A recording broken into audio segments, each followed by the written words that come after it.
സ്വർഗകവാടം.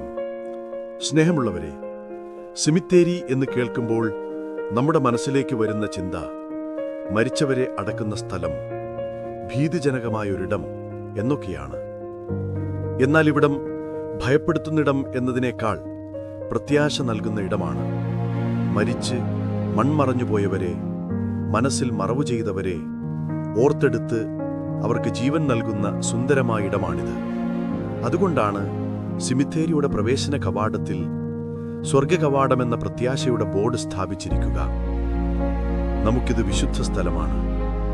നമ്മുടെ പ്രിയപ്പെട്ടവർ അന്ത്യവിശ്രമം കൊള്ളുന്ന മണ്ണ്. അവിടം പരിശുദ്ധമായി കാത്തുസൂക്ഷിക്കണം.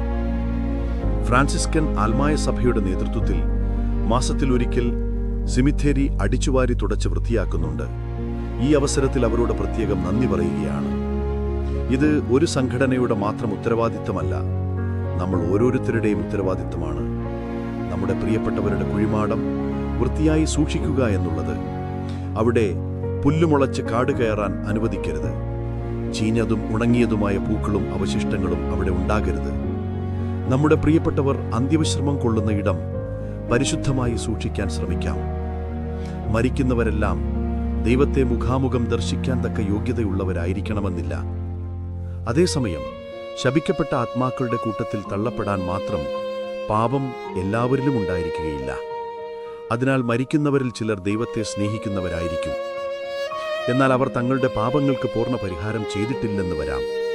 ദൈവത്തിൻ്റെ കാരുണ്യം അവരെ നിത്യശിക്ഷയിൽ നിന്ന് ഒഴിവാക്കുന്നു. അവിടുത്തെ നീതി അവരുടെ വിശുദ്ധീകരണം ആവശ്യപ്പെടുന്നു.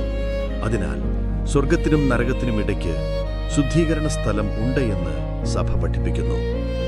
സ്വർഗത്തിൽ പ്രവേശിച്ചവർക്ക് നമ്മുടെ പ്രാർത്ഥനയുടെ ആവശ്യമില്ല. നരകത്തിലേക്ക് പോയവർക്ക് നമ്മുടെ പ്രാർത്ഥന ഫലിക്കില്ല. എന്നാൽ ശുദ്ധീകരണ സ്ഥലത്തായിരിക്കുന്ന ആത്മാക്കൾക്ക് നമ്മുടെ പ്രാർത്ഥന ആവശ്യമുണ്ട്.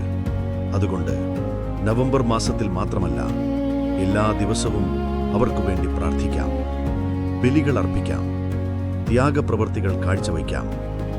മരിച്ച വിശ്വാസികളുടെ ആത്മാക്കൾ ദൈവാനുഗ്രഹത്താൽ സ്വർഗത്തിൽ പ്രവേശിക്കാൻ ഇടയാകട്ടെ എന്ന് പ്രാർത്ഥിക്കാം. നിത്യപിതാവേ, ഈശോ മിശിഹ കർത്താവിൻ്റെ വിലതീരാത്ത തിരുരക്തത്തെ പ്രതി അവരോട് കരുണ കാണിക്കണമേ എന്ന് പ്രാർത്ഥിക്കാം.